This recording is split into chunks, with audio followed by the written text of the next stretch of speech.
E aí, pessoal, beleza? Professora Juliana. E no vídeo de hoje nós vamos falar um pouquinho sobre cadeias e teias alimentares. É um resumão, então fica aí, aguarda a vinheta que nós voltamos já já.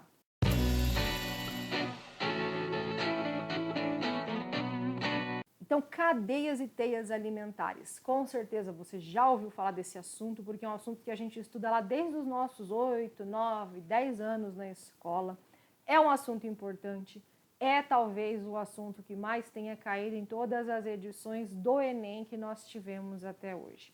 Então, é um assunto que você deveria se dedicar, estudar, entender. É fácil, é simples, é legal, não tem complicação. Então, dá para você tirar notão nessas questões. Então, basicamente, o que é uma cadeia alimentar?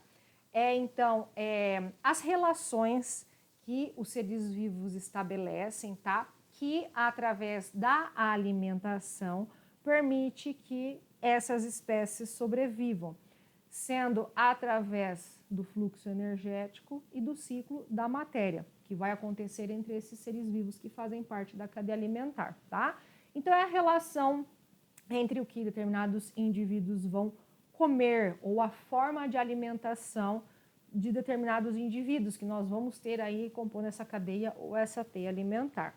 Então, não necessariamente a gente está falando aqui de comer de ingestão. Por quê? Porque a nossa cadeia alimentar, ela já começa pelos organismos produtores, que são aqueles que não comem. Eles produzem o seu próprio alimento. Então, quem são os organismos produtores? Os primeiros organismos que vão aparecer numa cadeia alimentar são as plantas, ou as algas, ou as cianobactérias, que são os caras que fazem fotossíntese, tá? São caras aqui, são os organismos autótrofos, como a gente está acostumado a chamar e a conhecer aqui dentro da biologia. Eles produzem seu próprio alimento e, por isso, eles são dotados de grande quantidade de energia. Então, o fluxo energético dentro da cadeia alimentar começa a partir dos produtores e ele vai decaindo com relação aos consumidores conforme vai passando de nível, certo? Então, a cadeia alimentar sempre vai começar por um produtor.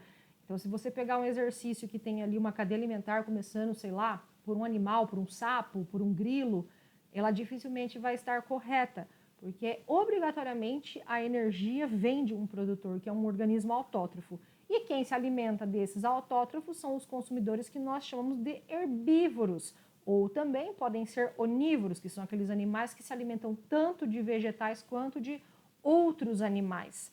E nesse caso, então, nós temos o consumidor primário, e ele está ocupando, então, um nível na cadeia agora de consumidor porque ele não produz o seu próprio alimento. Então, nessa foto aí, você pode observar os exemplos de cadeia alimentar que nós temos aí e o que a gente pode concluir já por essa foto é que todos os consumidores serão organismos heterótrofos. Eles precisam, então, obter energia e matéria também, né? Para a composição do seu corpo, né? Para a composição da sua estrutura corporal, através de outros seres vivos. Tá?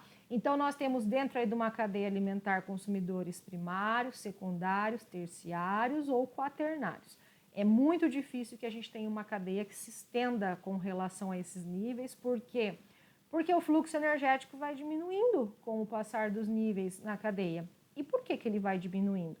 Porque nós temos a produção através da planta, só que o consumo faz com que esses consumidores também percam energia através dos seus processos de metabolismo, os processos vitais, como, por exemplo, a excreção, a respiração, as fezes, o suor. Então, tudo isso vai fazendo com que essa energia seja dissipada ao longo do caminho. É o mesmo esquema se a gente fosse pensar num carro. Ele não está utilizando todo o combustível para produzir ali a energia cinética, a energia do movimento, para colocar aquele carro em movimento. Uma grande parte desse combustível, dessa energia é perdida na forma de calor, por exemplo, tá?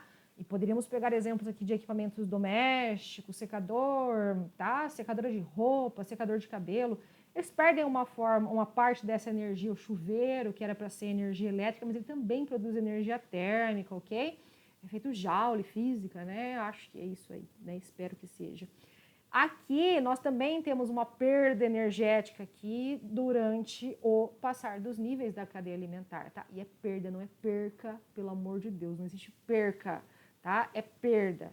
Perca no sentido ali de conjugação do verbo, mas não existe perca de energia, pelo amor de Deus, é perda de energia, ok? Português, física, biologia para a vida, você tá vendo, né? Aprendemos tudo aqui na aula.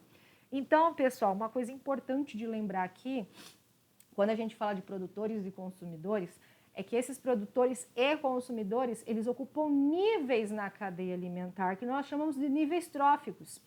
O primeiro nível, então, da cadeia sempre vai ser ocupado por um produtor, tá? Ele é o primeiro nível, ele é o início da cadeia, ele é o todo-poderoso da energia, porque ele obtém alimento através da energia solar, fazendo a fotossíntese, tá? Então, nesse caso, a gente vai ter o primeiro nível trófico sendo um organismo autótrofo. Consequentemente, depois nós temos um consumidor primário, que é do segundo nível trófico. Um consumidor secundário, que vai ser do terceiro nível trófico, e assim sucessivamente. Então, veja que a ordem do consumidor é sempre uma atrás, vamos dizer assim, do nível trófico, no caso dos consumidores, tá? Porque a planta é sempre o primeiro nível trófico. Então, se nós estamos falando de um consumidor secundário, ele está no terceiro nível trófico da organização, porque eu tenho que lembrar que veio a planta antes, né? Um consumidor de segunda ordem ou secundário, ele é do terceiro nível trófico, ok? Não esqueçam desse detalhe, tá? A diferença entre níveis tróficos e consumidores, tá? Não esqueçam que níveis tróficos também vai valer para os produtores. E para fechar a nossa cadeia, nós temos os decompositores, que geralmente são compostos por fungos, bactérias, tá? Que são organismos heterótrofos, não esqueça desse detalhe, eles não produzem seu próprio alimento e eles geralmente não aparecem na flechinha no final da cadeia, como a gente viu a foto ali atrás, porque eles estão em todos os níveis tróficos. Isso significa que automaticamente, se algum organismo na cadeia morrer, não necessariamente servir de alimento, for comido por alguém, o decompositor entra ali e faz com que a matéria daquele organismo, a matéria orgânica, seja decomposta e devolvida para o meio ambiente, certo? Fazem a ciclagem da matéria. Então, você não vê os decompositores na cadeia alimentar representados porque eles estão por toda a cadeia. Não teria da onde puxar flechas aqui representando eles, certo? Então, pessoal, a teia alimentar, ela é nada mais, nada menos que várias cadeias alimentares. É uma reunião de cadeias alimentares em que os organismos podem ocupar diversos níveis tróficos diferentes, a depender da ordem. Vamos pôr uma foto aí também para você poder entender o que eu estou falando. Então, ó, no caso de uma teia alimentar, a gente tem, então, uma maneira, e é a melhor maneira que a gente tem de demonstrar, né, essa interdependência, seria a palavra aí mais bonita para falar, né, com relação a uma comunidade dentro ali de um ecossistema, certo? Então, nós temos organismos que são responsáveis por determinado nível trófico numa cadeia, só que quando a gente muda ele dentro de outra cadeia alimentar, ele pode ocupar um outro nível trófico, certo?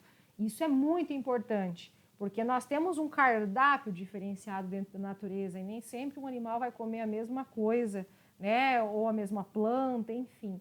Então é muito importante que a gente preserve esses organismos para que se mantenha esse ciclo, porque se um organismo for afetado, nós mexemos com a teia toda, ok? A forma que a gente tem de representar essas cadeias alimentares e essas teias alimentares, graficamente falando, é através das pirâmides ecológicas. Nós temos a pirâmide de número, que representaria o número de indivíduos, a pirâmide de biomassa, que representa a biomassa seca desses indivíduos, e a pirâmide de energia, que representa o fluxo de energia dentro de uma cadeia alimentar. Geralmente essas cadeias vêm representadas com esses gráficos em forma de bolo. Nós temos algumas exceções, como por exemplo a pirâmide aquática, de organismos aquáticos, e nós temos também, por exemplo, pirâmides em que nós temos um parasita, que não seguem esse formato de gráfico de bolo, né, de casamento de 15 anos. Mas é uma forma gráfica da gente representar o que significa a cadeia alimentar dentro desses três níveis aí, dessas três classificações de peso, né, massa seca, energia que a gente comentou, certo? Sempre lembrando que a matéria na cadeia alimentar é cíclica por causa dos decompositores e o fluxo energético sempre é unidirecional, porque ele é super alto nos produtores e ele vai diminuindo até chegar no último nível trófico da cadeia. Ok, pessoal? Espero que você tenha gostado desse resumão. Dá para você assistir na velocidade 2 tranquilamente, entender o que a prof está falando aqui, porque eu falo devagar para todo mundo conseguir compreender. Então, curte, comente, compartilhe o vídeo aqui, se inscreva no canal da prof, dá uma força para que o meu conteúdo seja alcançado por mais pessoas, que meu trabalho chegue a pessoas que querem estudar e aprender biologia de verdade, porque você já sabe, né? Além de ser de grátis, né, estar aqui e divulgar o meu trabalho, biologia não é só para você estudar para o Enem, para o vestibular, gabaritar provas de ciências da natureza. Não só. Biologia é para a sua vida.